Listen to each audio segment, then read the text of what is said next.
السلام علیکم ورحمۃ اللہ وبرکاتہ. اعوذ باللہ من الشیطان الرجیم. بسم اللہ الرحمن الرحیم.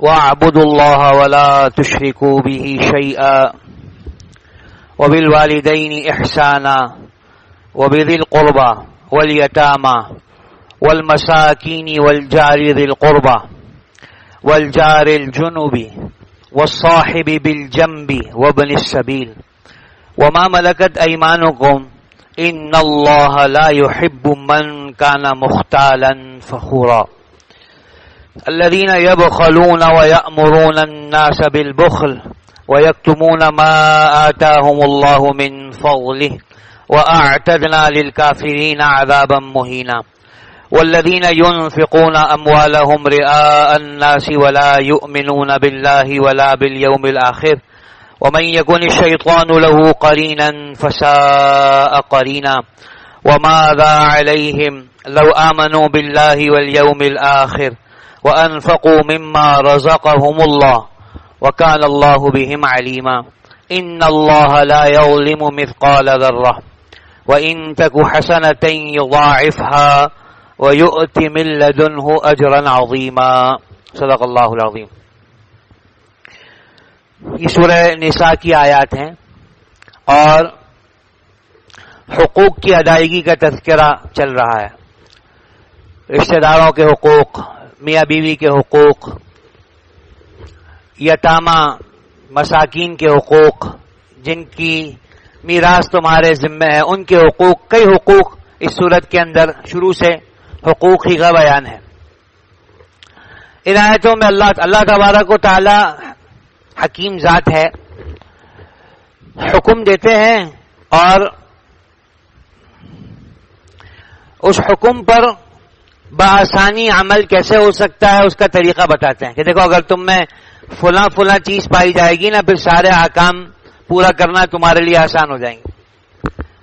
اور وہ بیماریاں اور وہ بری عادات جو حقوق کی ادائیگی میں رکاوٹ بنتی ہیں، اللہ تبارک و تعالیٰ ان کا بھی تذکرہ فرماتے ہیں کہ اگر تم میں یہ بری صفات ہوئیں اور تمہارے دل میں یہ برے احساس اور خیال ہوئے تو پھر حقوق کی ادائیگی تم سے نہیں ہو پائے گی.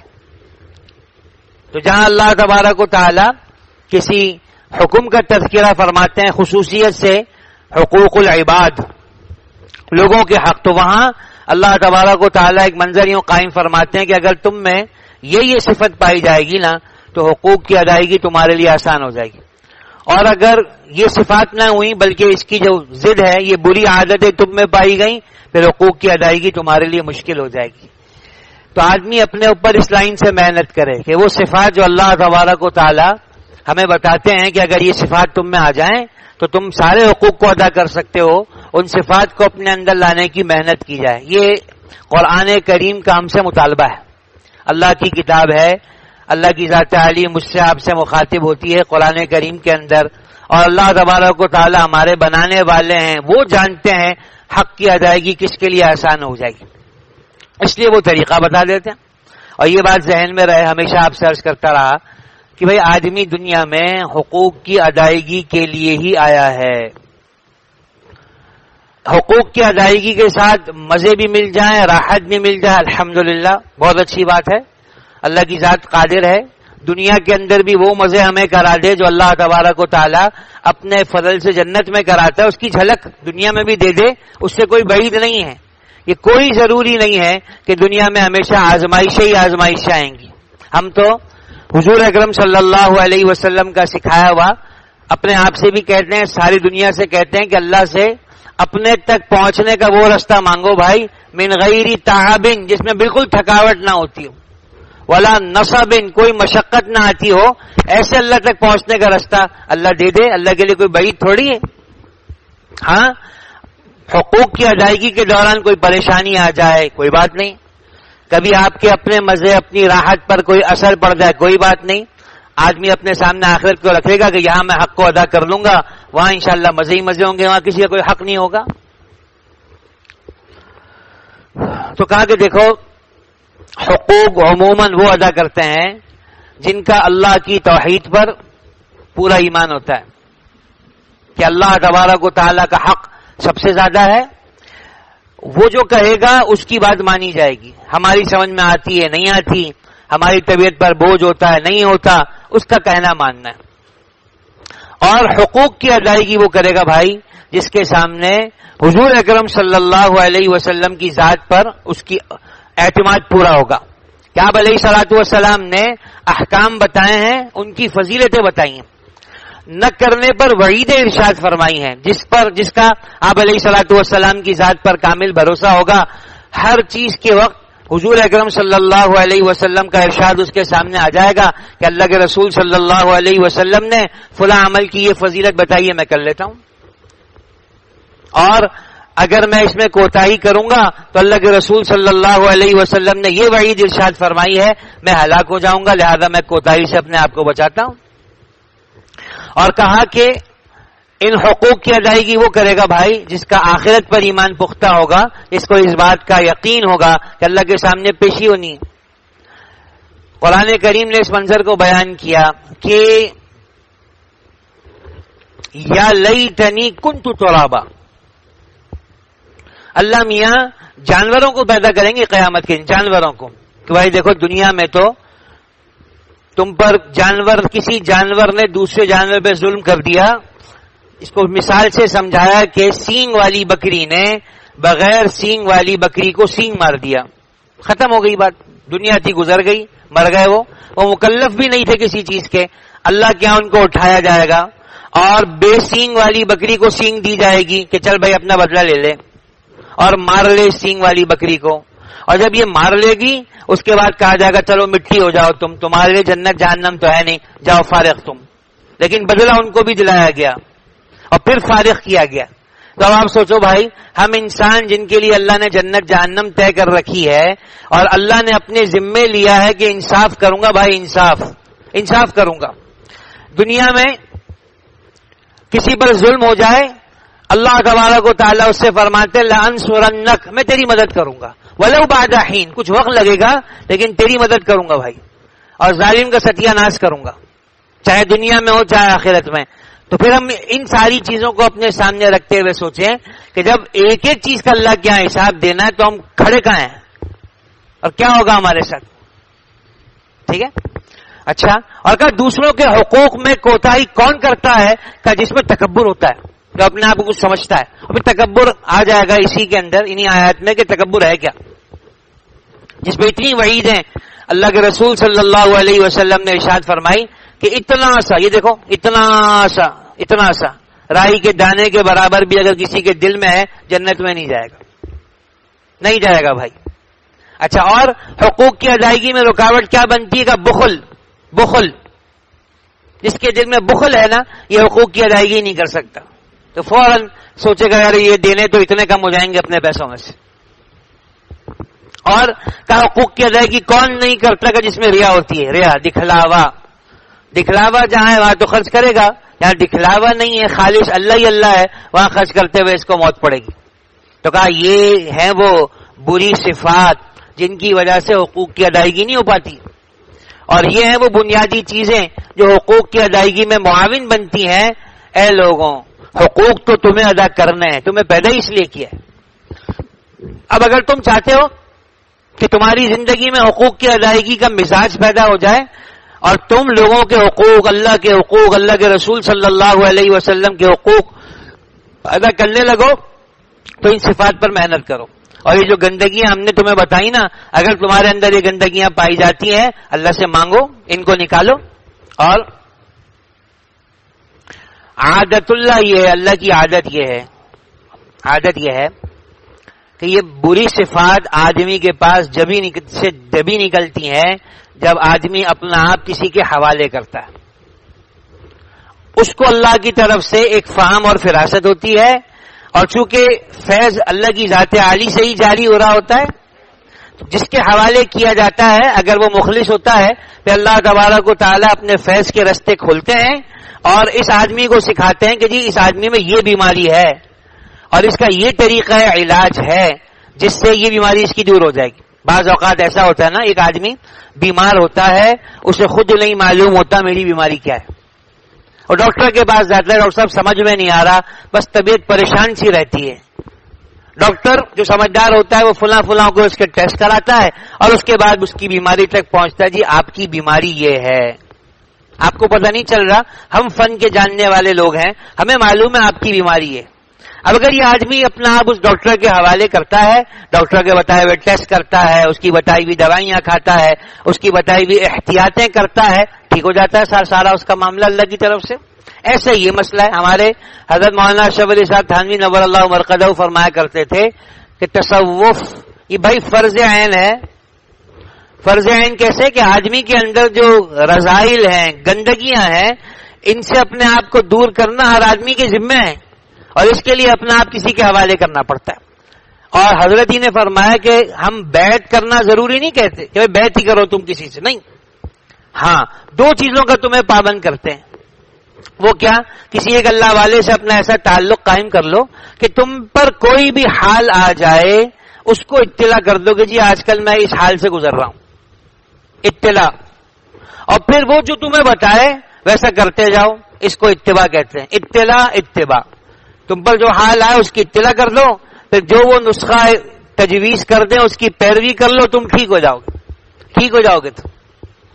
اور آدمی بتائے ہی نہ کہ میں کس حال سے گزر رہا ہوں، میرا مرض کیا ہے، اور پھر وہ جو کسی کو بتا دے اس کی پیروی نہ کرے، ہلاک ہو جائے گا.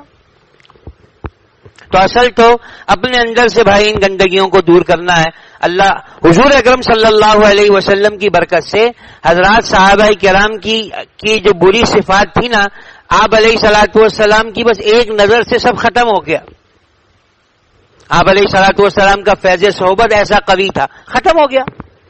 پھر بھی جو حال آتا رہا صحابہ حضور صلی اللہ علیہ وسلم کو سناتے رہے، آپ علیہ الصلوۃ والسلام ان کو علاج بتاتے رہے، بس ٹھیک ہے. صحابہ چمکتے رہے چمکتے رہے چمکتے رہے. تو کہا بھائی وَاعْبُدُ اللَّهَ، پہلی بات اللہ کی عبادت کرو. اللہ کی عبادت میں توحید بھی آ گئی کہ اللہ کو ایک سمجھو ہر چیز میں. ذات کے اعتبار سے ایک ہے، اور وہ صفات جو اس نے اپنے ساتھ خاص کر رکھی ہیں وہ اس کے سوا کسی دوسرے میں نہیں پائی جاتی. یہ اللہ کے بارے میں ہمارا عقیدہ ہے. رمضان میں ہی میں نے اس کو عرض کیا، پہلے بھی عرض کرتا رہا کہ یہ کچھ اللہ کی صفات ہیں، اللہ کے ساتھ خاص ہیں. رزق دینا، زندگی دینا، موت دینا، عزت دینا، ذلت دینا، اولاد دینا، بارش برسانا، بادشاہت دینا، بادشاہت لے لینا، عزت دینا، ذلت دینا، یہ ساری جتنی صفات ہیں اللہ کے ہاتھ میں ہے. نفع پہنچانا، نقصان پہنچانا اللہ نے کسی کے ہاتھ میں اس کو نہیں رکھا، کسی کے ہاتھ میں نہیں رکھا. مقرب سے مقرب فرشتے کے ہاتھ میں نہیں رکھا، مقرب سے مقرب رسول کے ہاتھ میں نہیں رکھا، اللہ کے رسول صلی اللہ علیہ وسلم کے ہاتھ میں بھی نہیں رکھا. یہ اپنے ہاتھ میں ساری چیزیں اللہ میاں نے رکھی. تو عزو من تشاء، جس کو آپ چاہتے ہیں عزت دیتے ہیں. تو ذلو من تشاء، جس کو آپ چاہتے ہیں ذلیل کرتے ہیں. آپ ہیں جو دن کو رات میں داخل کرتے ہیں، آپ ہیں جو رات کو دن میں داخل کرتے ہیں، آپ ہیں جو زندہ سے مردہ کو پیدا کرتے ہیں، آپ ہیں جو مردہ سے زندہ کو پیدا کرتے ہیں. آپ کے ہاتھ میں ساری بادشاہتیں ہیں. آپ نفع پہنچاتے ہیں، آپ نقصان پہنچاتے ہیں. سارا قرآن کریم ان آیات سے پر ہے. اور حضور اکرم صلی اللہ علیہ وسلم کو مخاطب بنا بنا کے اللہ میاں نے ہم سے کہا، ہمیں سنایا کہ نبی جین سے یوں کہہ دیجئے، نبی جین سے یوں کہیے، نبی جین سے یوں کہیے. تو وَاعْبُدُوا اللَّهَ، اللہ کی عبادت کیجئے. وَلَا تُشْرِكُوا بِهِ شَيْئًا، اللہ کے ساتھ کسی کو شریک نہ کیجیے، نہ اس کی ذات میں، نہ اس کی صفات میں، نہ اس کے حقوق میں. اللہ کے کچھ حق ہیں جو اللہ ہی کے ساتھ خاص ہیں، اللہ کے غیر کو وہ حق حاصل نہیں ہے. جیسے عبادت اس کے نام کی، قسم اس کے نام کی، نظر منت اس کے نام کی، ماتھا اس کے آگے ٹیکنا. تو کہا کہ اللہ کے ساتھ کسی کو شریک نہ کرو، نہ کسی انسان کو شریک کرو بھائی، نہ غیر انسان کو شریک کرو اللہ کے ساتھ. نہ اللہ کی ذات میں کسی کے ساتھ شریک ٹھہراؤ، نہ ان صفات میں شریک ٹھہراؤ جو اللہ کے ساتھ خاص. اور اگلی بات کیا کہی، وبالوالدین احسانا، عجیب بات ہے. اور یہ قرآن کریم میں یعنی اور کئی جگہوں میں ہے، کئی جگہوں میں کہ جہاں اللہ کے حق کو ذکر کیا جاتا ہے اس کے فوراً بعد والدین کے حق کا ذکر کیا جاتا ہے. اس کا مطلب یہ ہے کہ والدین کا کوئی بڑا حق ہے بھائی کہ اللہ اپنے حق کے فوراً بعد ان کے حقوق کا تذکرہ فرماتے. حضرت معاذ رضی اللہ تعالی عنہ نے ارشاد فرمایا کہ مجھے میرے حبیب صلی اللہ علیہ وسلم نے 10 چیزوں کی وصیت کی. ان میں سے ایک یہ کہ اللہ کے ساتھ تم کسی کو شریک نہیں کرو گے. دوسرا والدین کے ساتھ حسن سلوک کا معاملہ کرو گے. اور 8 چیزیں ہیں, شراب نہیں پیو گے, یہ نہیں کرو گے. اور ایک دفعہ حضرت معاذ رضی اللہ تعالیٰ عنہ ارشاد فرماتے ہیں کہ میں اور اللہ کے رسول صلی اللہ علیہ وسلم ہم ایک سواری پر تھے, تیسرا کوئی ہمارے ساتھ نہیں تھا. حضرت معاذ حضور صلی اللہ علیہ وسلم کے محبوب صحابی ہیں, شہید صحابی ہیں. کل قیامت کے دن علماء کا جھنڈا ان کے ہاتھ میں ہوگا. بڑے عالم ہیں, حلال حرام کے بڑے جاننے والے ہیں معاذ ابن جبل رضی اللہ عنہ. فرمایا آپ علیہ الصلوۃ والسلام معاذ سے, معاذ تم جانتے ہو اللہ کا اپنے بندوں پر کیا حق ہے؟ جانتے ہو؟ اور یہ جانتے ہو کہ بندوں کا اللہ پر کیا حق ہے؟ کہ جی آپ بتا دیجئے اللہ کا بندوں پر کیا حق ہے. کہ اللہ کا بندوں پر یہ حق ہے کہ وہ اس کی عبادت کریں گے, اس کے ساتھ کسی کو شریک نہیں کریں گے. یہ اللہ کا حق ہے بندوں پر. اور کہ بندوں کا کیا حق ہے اللہ پہ؟ کہ بندوں کا حق یہ کہ جب بندے یوں کرنے لگیں کہ اللہ کی ہی عبادت کر رہے ہوں اور اس کے ساتھ کسی کو شریک نہ کر رہے ہوں, تو یہ بندوں کا اللہ پر حق ہے کہ وہ اللہ ان کو جنت میں داخل کرے گا, جہنم سے بچا لے گا. بڑی خوشخبری ہے بھائی, یہ بڑی خوشخبری ہے.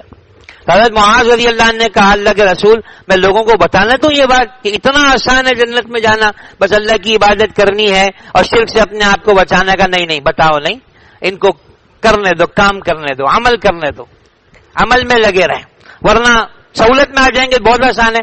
اور واقعی میرے دوستوں دیکھو اللہ کا نظام یہ ہے کہ جو چیز ہمارے لیے جتنی ضروری ہے نا اللہ نے اس کو اتنا آسان کر دیا ہے. کئی مثالیں ہیں. یہ آکسیجن ہماری بنیادی ضرورتوں میں سے ہے, کیسے اللہ نے ہوا میں پھیلا رکھی, یہ ہوائیں کیسے اللہ نے چلا رکھی, یہ سورج کیسے اللہ نے ہمارے لیے مسخر کر دیا, زمین کیسے اللہ نے مسخر کر دی, کیسا اللہ نے پانی ہمارے لیے مسخر کر دیا. کہ یہ بنیادی ضرورتیں انسان کی. کامیاب ہو جانا, ہمیشہ کے لیے جہنم سے بچ جانا, ہمیشہ کے لیے جنت میں چلے جانا انسان کی سب سے بڑی ضرورت ہے.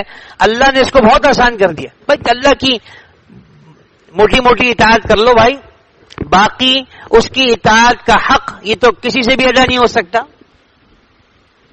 ہاں اس کی ذات مہربان ہے, تم اخلاص کے ساتھ کرتے رہو گے, ڈرتے ڈرتے توبہ بھی کرتے رہو گے, اللہ سے اپنی پوری جان لگا دو گے, جو تھوڑی بہت غلطیاں ہیں نا وہ اللہ ایسے ہی معاف کر دے گا انشاءاللہ. آگے اللہ نے اس کو بیان کیا تو کہا والدین کا حق فوراً آ گیا. وبالوالدین احسانا, یہ نہیں کہا کہ والدین کے حق کو ادا کرو گے. والدین کا حق ادا کرنا انسان کے بس کا نہیں ہے, اور آدمی سے اسی چیز کا مطالبہ ہے جو وہ کر سکتا ہے. ہم والدین کا حق ادا نہیں کر سکتے بھائی. اپنی ماں کا حق کون ادا کر سکتا ہے؟ اس نے 9 مہینے ہمیں اپنے پیٹ میں رکھا ہے اور اللہ ہی نے آسان کر دیا. ہم اپنے گھروں میں دیکھتے ہیں کہ بچہ یہاں پیٹ میں آتا ہے, حمل ٹھہرتا ہے, ماں کی سوچ ہی بدل جاتی ہے. اب وہ ہر چیز میں اپنے سے زیادہ اس بچے کی فکر کر رہی ہے جو ابھی کہیں نظر بھی نہیں آیا, اندر ہے کہیں, ابھی تو پتہ نہیں کس حال میں, کس مرحلے میں. پھر اس بوجھ کو لے کے وہ پھرتی رہتی ہے, اور پھر جب بچہ پیدا ہو جاتا ہے اس کے بعد تو بھائی یہ ابتدائی 1-2 سال تو بچے کے نام وقف ہیں. نہ ماں کی نیند اپنی نیند ہے, نہ ماں کی بھوک اپنی بھوک ہے. خود وہ ٹھنڈے پہ سوئے گی, اس کو گرم پہ سلائے گی, دن رات میں کتنی دفعہ اٹھے گی, دودھ پلائے گی, بچے کے کپڑے صاف کرے گی, سارے کام اپنا آپ مانے. اور بوجھ کے ساتھ نہیں, محبت کے ساتھ. جب رات کو اٹھے گی اسے چومے گی, پھر چھاتی سے لگائے گی. یہ سارا اللہ رب العزت نے اس کے دل میں ڈال رکھا. اور باپ بھی ایسا ہی ہے. باپ کی محبت اکثر اوقات اس کی تربیت کی سختی کے پردے میں چھپ جاتی ہے. بتائے نظر آتا باپ بڑا سخت ہے, ڈانٹتا ہے, ڈپٹتا ہے, لیکن اس کی سختی, اس کی محبت اس کے پیچھے کہیں چھپی ہوتی ہے. تو کوئی وقت آتا ہے تو بچے کو نظر آ جاتا ہے کہ بھائی باپ کیا اللہ کی عظیم نعمت ہے. ایسے تو نہیں, اللہ کے رسول صلی اللہ علیہ وسلم نے ارشاد فرمایا رضا ربی فی رضا الوالد, جس چیز میں ابا خوش اس چیز میں اللہ میاں خوش, جس چیز میں باپ ناراض اس چیز میں اللہ میاں ناراض. آپ علیہ الصلوۃ والسلام سے کسی نے پوچھا کہ جی میرے حسن اخلاق, سب سے زیادہ اس کا مستحق کون؟ کا تیری ماں. اگر کسی اچھا معاملہ کسی کے ساتھ کرنا ہے تو ماں اس کے قابل ہے. سب سے اچھا معاملہ اس کے ساتھ کیا؟ پھر تیری ماں، پھر تیری ماں، پھر تمہارے ابا. اونچی آواز سے بات نہیں کرنی. احسان میں سب آ گیا. اپنا مال ان پر خرچ کرنا ہے، ان کو جسمانی خدمت کی ضرورت پڑ جائے ان کی جسمانی خدمت کرنی ہے بھائی، ٹھیک ہے. اونچی آواز میں ان سے بات نہیں کرنی، ان کے مزاج کے خلاف کوئی کام نہیں کرنا، ان کی وجہ سے ان کے رشتہ داروں کے ساتھ حسن معاملہ کرنا. چچا کے ساتھ حدیث میں آتا ہے چچا باپ جیسا ہوتا ہے، العم صنو الاب، باپ جیسا ہوتا ہے. جو باپ کا حق وہ چچا کا حق. ہم دیکھ لیں اس کو کہ ہم نے اپنے بچوں کی اس رخ پہ تربیت کی ہے کہ وہ اپنے چچاؤں کو اپنے باپ جیسا سمجھیں اور ان کے ویسے حق ادا کریں جیسے باپ کے حق ادا کیے جاتے ہیں. خالہ کا ماں جیسی ہے، جو ماں کا حق وہ خالہ کا حق. دادی، دادا، نانی، نانا، ان کے سارے جو رشتے ہیں ماں باپ کے توسط سے ان کا خیال کرنا اور ان کے مزاج کے خلاف کوئی کام نہ کرنا، والدین کے مزاج کے خلاف. دیکھو باپ تو اسی دن مر جاتا ہے میرے بزرگوں دوستوں جب اس کو یہ لگتا ہے کہ میں بوڑھا ہو گیا ہوں، اب گھر میں میری نہیں چلے گی بچوں کی چلے گی. باپ اسی دن مر جاتا ہے. اور یہ انسان کی اللہ حفاظت فرمائے. میں کیا آپ سے عرض کروں، محرومی کی انتہا ہے کہ ماں باپ اپنی کوئی ضرورت اپنے بچے سے کہتے ہوئے ڈریں کہ پتہ نہیں ناراض نہ ہو جائے، چلانے نہ لگے، یہ نہ ہو جائے، وہ نہ ہو جائے. ہمیں تو کہا وَخْفِضْ لَهُمَا جَنَاحَ الذُّلِّ مِنَ الرَّحْمَةِ، تم بچ جاؤ اپنے والدین کے آگے، بچ جاؤ. بچھنا، بچ جاؤ بھائی، بچ جاؤ. ان کی زبان سے کوئی بات نکلے اور تم پوری کرو. میں نے آپ کو سنایا ہوگا امام زین العابدین رحمۃ اللہ علیہ حضرت حسین رضی اللہ عنہ کے صاحبزادے ہیں. اولاد میں یہ اکیلے بچے ہیں حضرت حسین رضی اللہ عنہ کی. انہی سے آگے سلسلہ نسب چلا ہے یہ حسینی سادات کا. یہ اپنی والدہ کے بڑے فرما بردار تھے. عربوں کا معاشرہ ہے اکٹھے کھانا کھانے کا، بڑے تھالوں میں کھانا کھانے کا. بہت معیوب سمجھا جاتا ہے ان کے ہاں الگ کھانا کھانا. لیکن یہ اپنی والدہ کے ساتھ کھانا نہیں کھاتے تھے. کہا کیوں نہیں کھاتے؟ کہ اس وجہ سے نہیں کھاتا میں کہ ممکن ہے کھانا کھانے میں کسی ایسی بوٹی کو اٹھا لوں جس پر میری والدہ کی نظر ہو، وہ اس کو کھانا چاہتی ہوں، میں اٹھا لوں اور اس کی وجہ سے میں نافرمانوں میں کہیں لکھ دیا جاؤں. میں ایسا نہیں کرتا بھائی.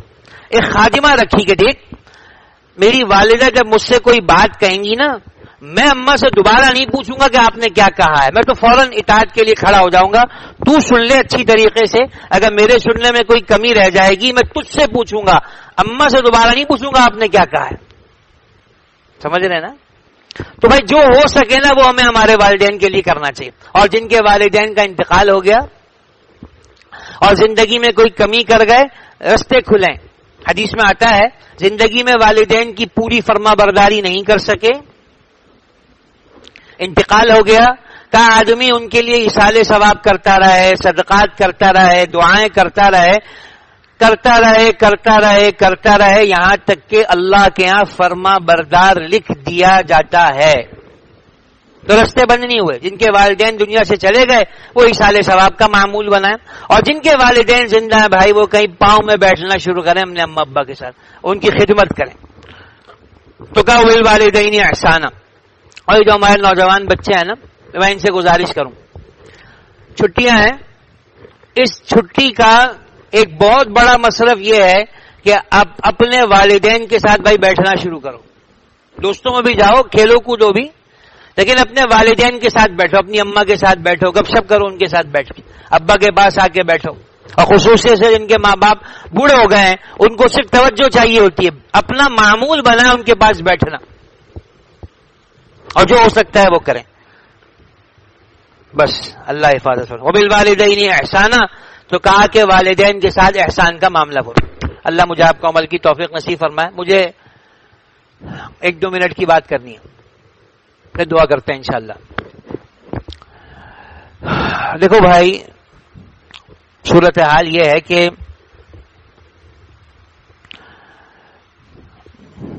رمضان تک تو کراچی کی حد تک ہم اتنا نہیں سن رہے تھے کہ کوئی بیماری پھیل رہی ہے یا لوگوں کا انتقال ہو رہا ہے. رمضان کے بعد، ابھی عید کے بعد اور رمضان کے آخر میں اس کو سننا شروع کیا. بخار ہو رہا ہے لوگوں کو، چیسٹ انفیکشن ہو رہا ہے، فلانا الانا بلانا. مجھے اس سے کوئی بحث ہی نہیں کہ سبب کیا ہے. میں فقط اتنی بات عرض کرنا چاہتا ہوں کہ بیماری اللہ کی طرف سے آتی ہے، بلکہ دنیا میں جو بھی ہوتا ہے اللہ ہی کرتے ہیں. اور عادت اللہ یہ ہے، اللہ کی عادت یہ ہے کہ حال آنے پر جب آدمی اللہ کی ذات کی طرف متوجہ ہوتا ہے تو اللہ میاں حال کو دور کر دیتا، اور آدمی اللہ کی طرف متوجہ نہیں ہوتا تو حال بھی دور نہیں ہوتا. سیدھی سی بات ہے. حال اللہ کی طرف سے آتا ہے، اللہ ہی دور کرتے. اللہ کے ہاتھ میں، بیماری اللہ کے ہاتھ میں ہے، شفا بھی اللہ کے ہاتھ میں. ہمیں اللہ کے رسول صلی اللہ علیہ وسلم نے جو طریقہ سکھایا نا کسی بھی بیماری کے علاج کا، میں وہ مختصر آپ سے عرض کرتا ہوں. اس میں پہلی چیز صدقہ ہے. صدقہ، دیکھو صدقہ مصیبتوں کو ٹالتا ہے، بلاؤں کو ٹال دیتا ہے، اللہ کے غصے کی آگ کو بجھا دیتا ہے، ٹھیک ہے، بری موت کو دور کر دیتا ہے. پہلی چیز صدقہ. الصدقۃ تطفئ غضب الرب، اللہ کے جو غصے کی آگ ہے نا صدقہ اس کو بجھا دیتا ہے. وتدفع میتۃ السوء، بری موت کو دور کر دیتا ہے، دور کر دیتا ہے. اللہ حفاظت فرمائے. بری موت کیا ہے وہ آپ بھی سمجھتے ہیں. اور صدقہ یہ جان کے بدلے جان نہیں ہے کہ آپ کوئی بکرا ہی ذبح کریں گے، مرغی ہی ذبح کریں گے، نہیں. ڈھونڈ لیں اپنے رشتہ داروں میں باہر وہ مستحق جس تک آپ کا صدقہ پہنچ جائے اور اس کی دعا عرش تک پہنچے اور اللہ آپ کی حفاظت فرما لے. اب ہر آدمی خود ڈھونڈ لے اس کو اور رشتہ داروں سے اس کو شروع کرے. یہ پہلی بات ہو گئی، ٹھیک ہے. اور حدیث میں آتا ہے اپنے بیماروں کا علاج صدقے سے کرو. دوسرا مسنون اعمال، صبح شام کی حفاظت کے. میں ابھی دیکھ رہا تھا، میں نے ہمارے حضرت مولانا اشرف علی صاحب تھانوی نبی اللہ وبرکاتہ، بلکہ اس سے پہلے چلے حضور صلی اللہ علیہ وسلم کی بات سن لیں. آپ علیہ الصلوۃ والسلام نے سکھایا کہ دیکھو تم جب گھر میں داخل ہونا بسم اللہ پڑھ کے داخل ہو، دروازہ بسم اللہ پڑھ کے بند کرو، شیطان تمہارے گھر میں نہیں آئے گا. کھانا کھاؤ بسم اللہ پڑھ کے کھاؤ، شیطان تمہارے کھانے میں شامل نہیں ہوگا. جو صبح شام بسم اللہ الذی لا یضر مع اسمہ شیء فی الارض ولا فی السماء وهو السمیع العلیم پڑھ لے گا، اللہ اس کی ہر پریشانی سے حفاظت فرما لیں گے. ہر فرض نماز کے بعد آخری قل ایک ایک دفعہ پڑھنے کی تو بھائی عزم کر لیں کہ پڑھنا ہی پڑھنا ہے. اور مغرب اور فجر کے بعد 3 دفعہ پڑھ کے اپنے اوپر دم کریں. یہ مسنون اعمال ہیں. سورہ فاتحہ پانی میں دم کریں پئیں، سورہ الم نشرح پانی میں دم کریں پئیں. سبب ہے، یہ سارے اسباب ہیں، مؤثر اسباب ہیں. ہمارے حضرت مولانا اشرف علی صاحب تھانوی نور اللہ مرقدہ فرمایا کرتے تھے کہ ایسی جب ہم سنیں کہ ایسے انتقال بڑھ رہے ہیں نا تو ہر نماز کے بعد اگر ہو سکے تو سورہ تغابن، یہ 28ویں سپارے میں ہے سورہ تغابن، اس کے پڑھنے کا معمول بنائیں. اور کھانے پینے کی چیزوں پر کم از کم 3 دفعہ سورہ قدر انا انزلناہ فی لیلۃ القدر پڑھ کے دم کریں. اس کے بغیر کوئی چیز نہ کھائیں نہ پئیں، دم کریں، اللہ کے نام میں شفا ہے. یہ باقی اللہ نہ کرے کسی کے ساتھ اگر کوئی بیماری ہے تو وہ جیسے ڈاکٹر حضرات کہتے ہیں وہ کرتا رہے، دعا مانگتے رہو بھائی، اور اللہ سے توبہ کریں. ہمارے ذمے اگر کسی کے حق ہیں ان کو ادا کریں. اور یہ جو وبائی امراض ہیں نا، یا وہ امراض جن کے نام بھی کبھی ہمارے باپ دادا نے نہیں سنے تھے، حدیث میں آتا ہے جب زنا پھیلتا ہے نا تو ایسے امراض پیدا ہوتے ہیں. سبب یہ ہے. تو یہ اسباب ہمارے باپ دادا نے کہا یہ نام سنے تھے. اللہ حفاظت فرمائے. اب زیادہ پرانی بات نہیں، آج سے 20 سال پہلے میں چلا جاؤں، 30 سال پہلے چلا جاؤں اپنے بچپن نوجوانی میں، تو ہزاروں آدمیوں میں کسی ایک کو کینسر ہوتا تھا، کسی ایک کو. ایسے ہی ہے نا جی، سینکڑوں میں کسی ایک کو شوگر ہوتی تھی. ٹھیک ہے. اب اللہ حفاظت فرما، ہر خاندان میں 1-2 آدمی کینسر کے کہیں ٹکر جاتے ہیں. ٹھیک ہے. ہر 10ویں 20ویں آدمی کو کہیں شوگر ہو جاتی ہے. اللہ حفاظت فرما. اور ایسی ایسی بیماریاں جس کا کبھی نام بھی ہم نے نہیں سنا تھا وہ وجود میں آ گئیں. تو اللہ کے رسول صلی اللہ علیہ وسلم نے فرمایا کہ یہ سبب ہے، فحاشی کا عام ہو جانا، بدنگاہی کا عام ہو جانا یہ سبب ہے، زنا کا عام ہو جانا یہ سبب ہے. ٹھیک ہے نا؟ تو اگر ہم ان بیماریوں سے، اور جیسے اللہ رب العزت کے پاس ہر چیز کے خزانے ہیں نا، ایسے بیماریوں کے بھی کبھی نہ ختم ہونے والے خزانے اللہ کے پاس. یہ دور ہوگی تو کوئی دوسری آ جائے گی، دوسری تیسری آ جائے گی. جب تک اصل کام نہیں کیا جائے گا اس کے خزانوں سے اللہ حفاظت فرمائے، بیماریاں آتی رہیں گی. اللہ حفاظت فرمائے. تو کیا کرنا چاہیے بھائی؟ جو اصل سبب ہے اس کی طرف متوجہ ہونا چاہیے. اور اپنی ذات سے کیا میں اس کا عزم کروں، نیت کروں کہ بھائی میں انشاءاللہ بدنگاہی سے اپنے آپ کو بچاؤں گا، خلوت کے گناہوں سے اپنے آپ کو بچاؤں گا. میں اپنی ذات سے شروع کروں، پھر اپنے گھر کی طرف آؤں کہ میرے گھر کے اندر انشاءاللہ اللہ نے چاہا نا بدنگاہی کا گناہ نہیں ہوگا، خلوت کے گناہ نہیں ہوں گے. اس موبائل کی نحوست نے بدنگاہی کو ایسا آسان کر دیا، ایسا عام کر دیا. اچھے دیندار لوگ، حضرت مفتی صاحب بھی اس کو گناہ نہیں سمجھتے کہ ہم کوئی کلپ دیکھ لیں گے، اس پر کوئی خاتون کو دیکھ لیں گے، کوئی بات سن لیں گے یا کچھ اور ہو جائے گا. اللہ حفاظت فرمائے. تو میں بھی توبہ کرتا ہوں بھائی، آپ بھائیوں سے بھی اس کی درخواست کرتا ہوں، گزارش کرتا ہوں. اللہ کے سامنے توبہ کرنا ہمارے مسئلے کا حل ہے، سچے دل کے ساتھ. اللہ تبارک و تعالی ہمارے لیے عافیت مقدر کرے، خیر مقدر کرے. جو بیمار ہیں اللہ ان کو صحت تندرستی نصیب فرمائے، عافیت اور خیر کے ساتھ. اور جن کو اللہ نے اب تک بیماری سے بچایا ہے، اللہ موت تک ان کو ان تمام بیماریوں سے محفوظ فرمائے. اللہم انت السلام و منک السلام، تبارکت یا ذا الجلال والاکرام. اللہم صلی علی سیدنا مولانا محمد صلی اللہ علیہ وسلم عبدک و رسولک. اے اللہ ہمارے گناہوں کو معاف فرما، ہر قسم کی بلا سے وبا سے ہماری حفاظت فرما. اے اللہ ہم اپنا آپ تیرے حوالے کرتے ہیں. اللہ پاک ہر آنے والی خیر نصیب فرما، ہر آنے والے شر سے ہماری حفاظت فرما. اے اللہ ان بیماریوں کی وجہ سے جو لوگ تیرے جوار رحمت میں پہنچ گئے ہیں، اللہ ان کے ساتھ خیر عافیت کا معاملہ فرما، کہ پسماندگان کو صبر جمیل نصیب فرما. جو بیمار ہیں ابھی تک زندہ ہیں، اے اللہ ان کو صحت کے ساتھ عافیت کے ساتھ زندگی نصیب فرما. اے اللہ جن کو اب تک آپ نے اپنی حفاظت کے پیروں میں رکھا ہے، بیماریوں سے بچایا ہے، اے اللہ اپنے کرم سے موت تک ان تمام بیماریوں سے ان کی نسلوں کی حفاظت فرما. ہمارے بچوں کی، ہمارے والدین کی، بیویوں کی، اے اللہ دوست احباب کی، بھائیوں کی، بہنوں کی، اے اللہ سب کی ان بیماریوں سے تو حفاظت فرما. اے اللہ اپنا کرم رحم شامل حال فرما. ہماری ساری دعاؤں کو سرکار دو عالم صلی اللہ علیہ وسلم کے صدقے قبول فرما. وصلی اللہ تعالی علی خیر خلقہ محمد وعلی آلہ واصحابہ وامتہ اجمعین.